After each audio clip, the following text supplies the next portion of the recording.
Hola, me llamo Víctor Vila y soy el administrador de portalcienciayficción.com, un portal comunidad en castellano dedicado a la ciencia ficción. Esta es la segunda parte del vídeo sobre cómo demostrar o desmentir la existencia de Dios. Os recuerdo que estamos partiendo de un escrito de César Izquierdo que me envió por email. Y bueno, antes de seguir voy a hacer un breve repaso a lo dicho. Antes de nada hay que distinguir entre hardware y software. Hablábamos del ejemplo de un ingeniero que observa un televisor. Lo abre, lo desarma todo y para él la televisión son cables y circuitos estructurados de determinada forma. Observa su hardware, pero la televisión es mucho más que la mera descripción de sus componentes tecnológicos.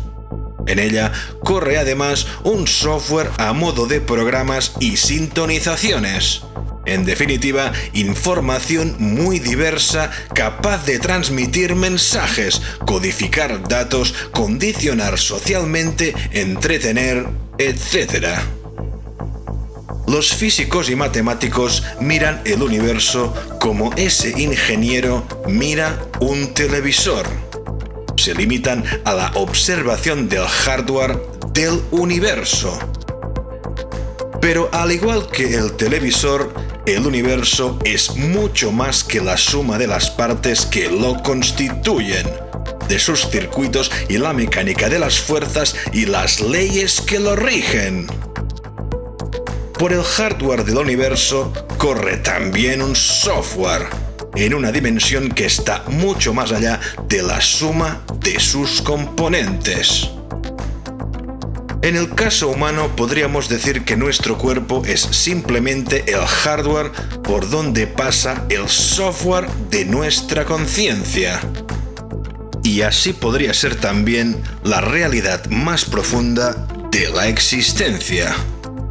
El universo es el hardware por donde pasa el software de Dios. A partir de esta idea formulábamos algunas preguntas curiosas. ¿Somos el universo para nuestras neuronas y somos las neuronas de alguien mayor? ¿Podría ser que el universo fuera una entidad orgánica y nosotros sus células minúsculas? Y en última instancia, ¿seremos nosotros el Dios de nuestras células y nosotros las células de Dios? Relativizando sobre el concepto de Dios, podría haber un solapamiento de dioses en función de la comparativa que establezcamos. Esto nos lleva a la idea de que si el microcosmos es infinitamente divisible, como parece ser, nosotros podemos ser considerados dioses para según qué estructuras diminutas. Y en el extremo macro, si siempre hay algo más grande y complejo, nosotros tenemos a la vez también un Dios. Y probablemente nuestro Dios tenga otro. Pero vamos a centrarnos en el nuestro para no perdernos en el abismo. Hay una manera indirecta para llegar a la prueba de la existencia de nuestro Dios, y es responder a esta pregunta. ¿Hubo inteligencia e intención en la creación del universo? La respuesta debe ser afirmativa en ambos casos. Si el metauniverso es infinitamente grande, es lógico que en un número infinito de situaciones diferentes, algunas exhiban las características de la nuestra y la inteligencia aflore por mera estadística. Mirando todo lo que nos rodea, podemos comprobar que existe una gran inteligencia en la concepción de las cosas, pero ¿esa inteligencia es fortuita o existe una intención detrás de todo? ¿Existirá alguna manera de, habiendo intención, demostrar su existencia? Aquí lo dejamos y vamos a seguir. Una frase muy conocida de Einstein dice: lo que realmente me interesa es saber si Dios podría haber hecho el mundo de una manera diferente. O sea, si la necesidad de simplicidad lógica deja alguna libertad. Lo que Einstein planteaba es la cuestión de que resulta inevitable que el universo sea como es, además de la cuestión del determinismo. O sea, y esta es la pregunta esencial: si las condiciones de partida fuesen diferentes, ¿cuán diferente sería el universo? La expresión condiciones iniciales se refiere a lo que ocurrió en los primeros instantes de creación del universo, con la distribución de la energía y de la materia.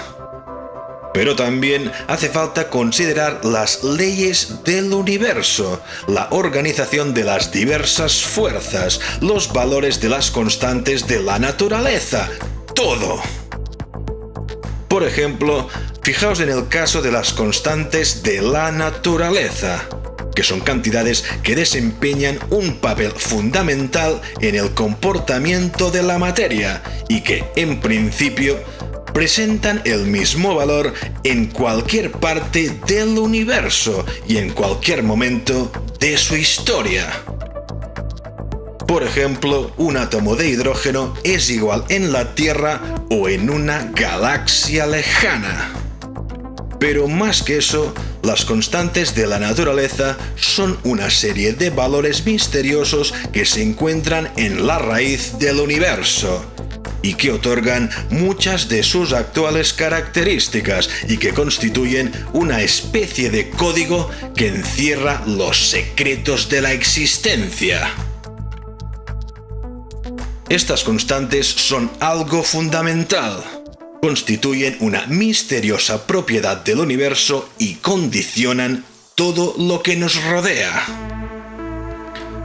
Se descubrió que el tamaño y la estructura de los átomos, de las moléculas, de las personas, de los planetas y de las estrellas no derivan del azar ni de un proceso de selección, sino de los valores de estas constantes.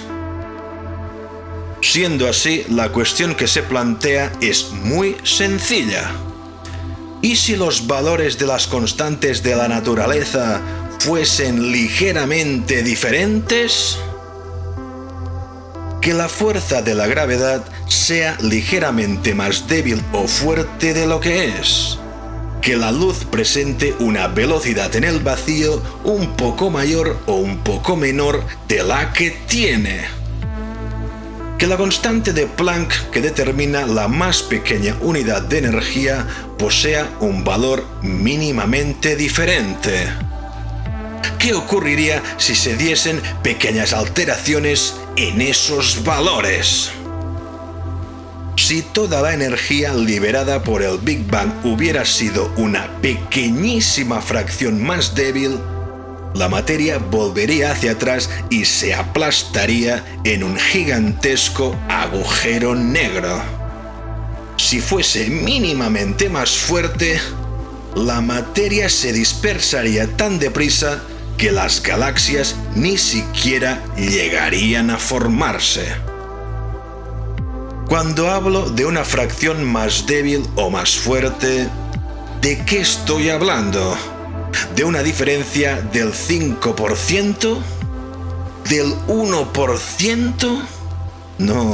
No, estoy hablando de fracciones increíblemente pequeñas, trillonesimales, del orden de 10 elevado a 120, o sea, un 10 seguido de 120 ceros. Para hacernos una idea, tenemos que pensar en todos los granos de arena de todas las playas y de todos los desiertos del mundo. Bien, bastaría con quitar o poner un solo grano para que todo cambiase. Bastaría con remover un solo granito de arena para que nuestra existencia hubiera sido inviable.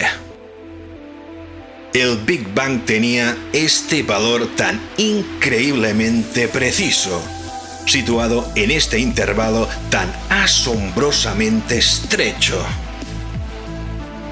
Lo más extraordinario es que, de hecho, se liberó la energía rigurosamente necesaria para que el universo pudiera organizarse.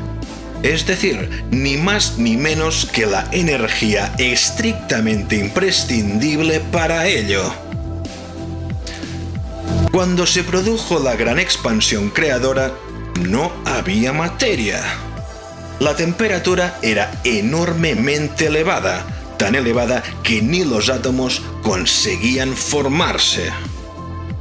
El universo era entonces una sopa hirviente de partículas y antipartículas, creadas a partir de la energía y siempre aniquilándose las unas a las otras. Esas partículas, los quarks y los antiquarks, son idénticas entre sí, pero con cargas opuestas, y cuando se tocan, estallan y vuelven a ser energía.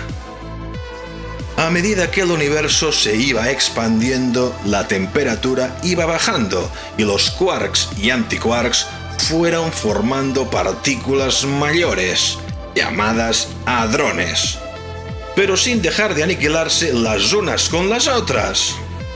Se creó así la materia y la antimateria.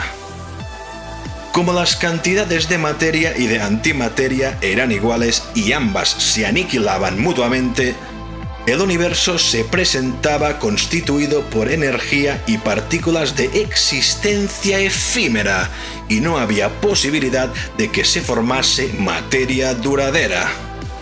Sin embargo, ocurrió que por una razón misteriosa, la materia empezó a producirse en una cantidad minúsculamente mayor que la antimateria.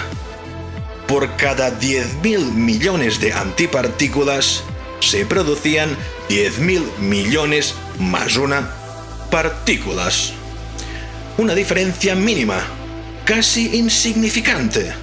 Pero atención, fue suficiente para producir la materia. Es decir, en la creación del universo se había producido una lotería extraordinaria. Si el número de partículas y antipartículas siguiera siendo exactamente el mismo, como parece lógico, no habría materia. Y sin materia, nosotros no estaríamos aquí. Otra cuestión en la que el universo requiere una increíble afinación es su homogeneidad.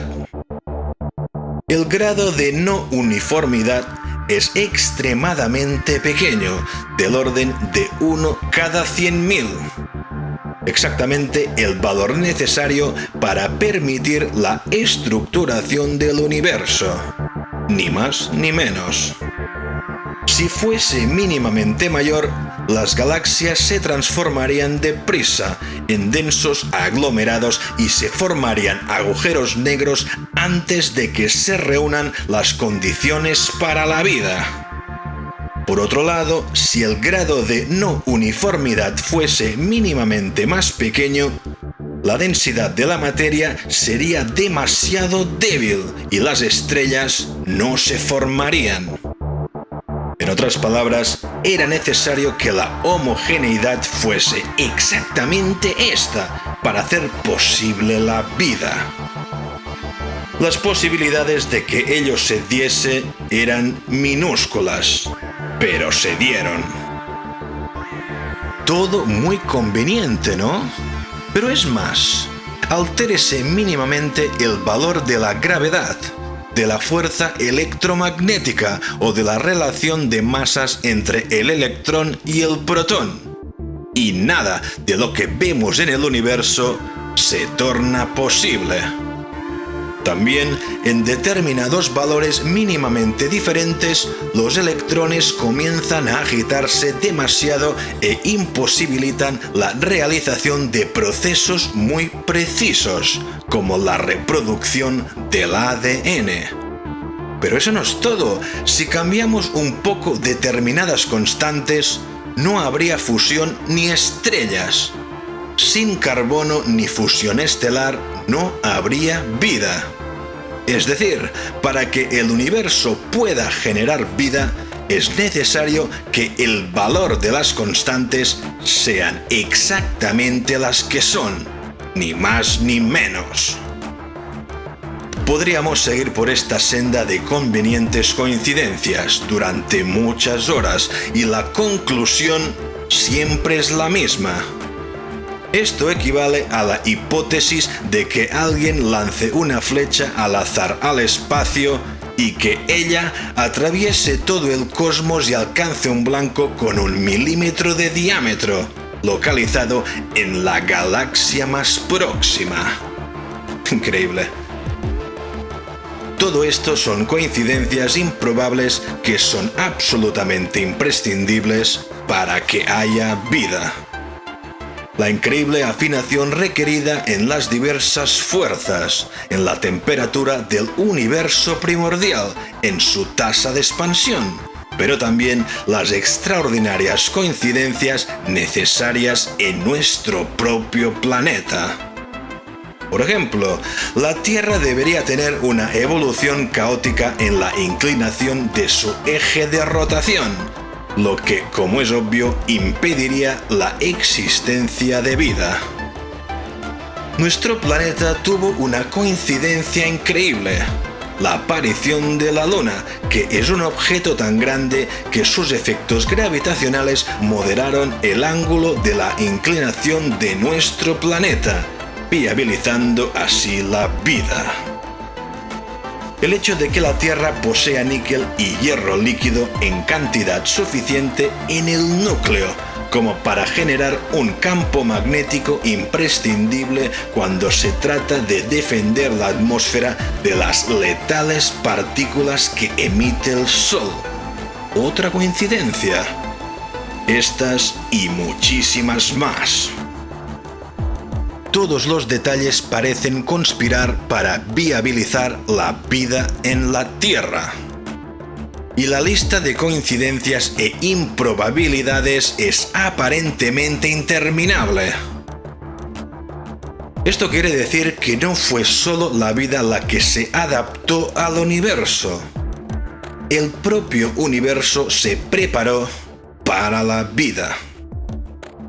En cierto modo, es como si el universo siempre hubiese sabido que vendríamos con él.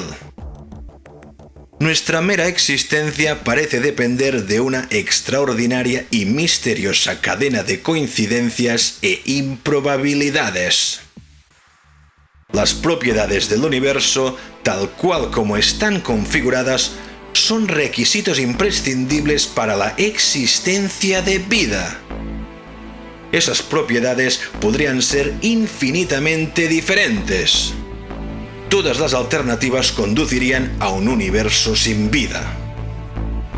Para que haya vida, tendría que afinarse un gran número de parámetros para un valor muy específico y riguroso.